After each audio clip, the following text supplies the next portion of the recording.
โอ้ยแบ่งม่วงกับบ่ได้เถื่อบ้านนี้ไอ้น้อมานี่กิบอ้าวมึงมายังบักนี่ฮะยังมาสอกกูเด้อแบ่งม่วงเด้อแม่งแบ่งม่วงบ่ได้มึงยังมาสอกกูเด้อกูรู้สึกบ่ดีว่ะกองเวียนนั่นแหละเป็นหยังเนาะผู้หญิงนี่อยู่ดีๆเนี่ยจิ้มไปบาทเดียวเลยกองเวียนนั่นแหละมายั่วให้อยากแล้วก็จากไปมึงเป็นหยังกันแน่นี่พี่สาวบอกเลิกกูเลยโอ้มื้อนี้กูช่วงสิบ่ได้กินบักม่วงเลยมีหยังกับกูเอามาแฟนบอกเลิกกูเร็วอ้าวกูว่าแล้วมึงต้องเอาบ่กูอ้าววะมึงมีแฟนแต่ตอนใดมึงว่านี่ดีไปคบกันตอนใดคบกันว่านี่คบกันว่าเนี่ย8 โมงแรงบ่เลิกกันเด้9 โมงแรงมึงนั่งใจๆนี่แหละกูไปหาแบกม่วงก่อนไปสละ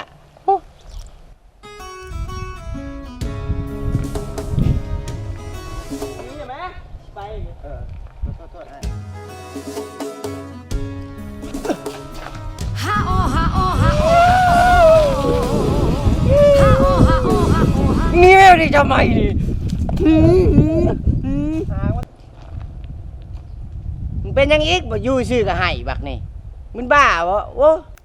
กูเห็นมึงแม่นบักม่วงแล้วกูคิดฮอดผู้สาวกูมึงคบกับผู้สาวมึงจักโมงเกาะ8 โมงแรง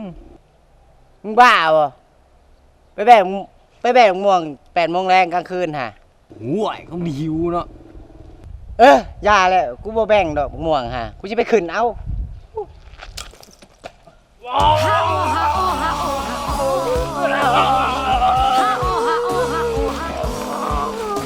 มึงเป็นยังบักนี่ฮะกูก็บ่ได้แบ่นนี่แหละกูสิขึ้นกูไม่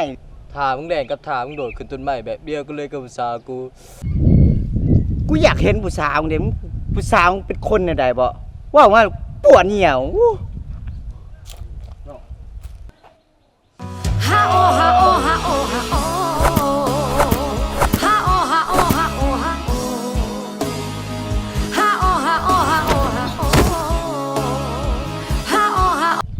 เป็นยังอีกบางนี่โอ้ยเนาะ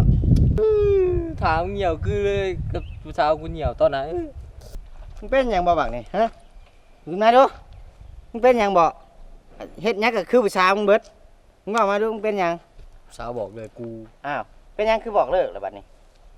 ย้อนกูบ่ใส่สลิปคาเดียบบ่จักตอนไหนกะกูก็ใส่เสื้อตักปีแล้วก็หายกูปัญญาอ่อนเศร้าไอ้โต้ว่ากับมันดูนี่ฮะเป็นยังต้นสาวบอกเลิกเขาเป็นยังคือบอกเลิกตอนเฮาบ่ใส่สลิปคาเดียบที่บ่เหตุผลปัญญาอ่อนไปครับไปหรือว่าเฮาบ่มีเงินว่ะเหตุผลเพียงพออยู่ได้เหตุผลไป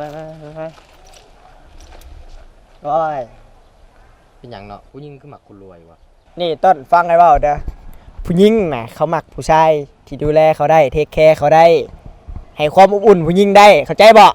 คันหนาวเขาซื้อเสื้อกันหนาวให้ก็ได้คันเขาอยากยิ้มนะเขาซื้อกันชายให้ก็ได้นะลิ้นยังมุกอันนี้ลิ้นยังมุกนี่ฮะเล็กน้อยแห่งเมืองลายเพจอันนี้ฮะเอ้ยแห่งว้าวแห่งมุกนี่แห่งใกล้คุกฮะโอ้ย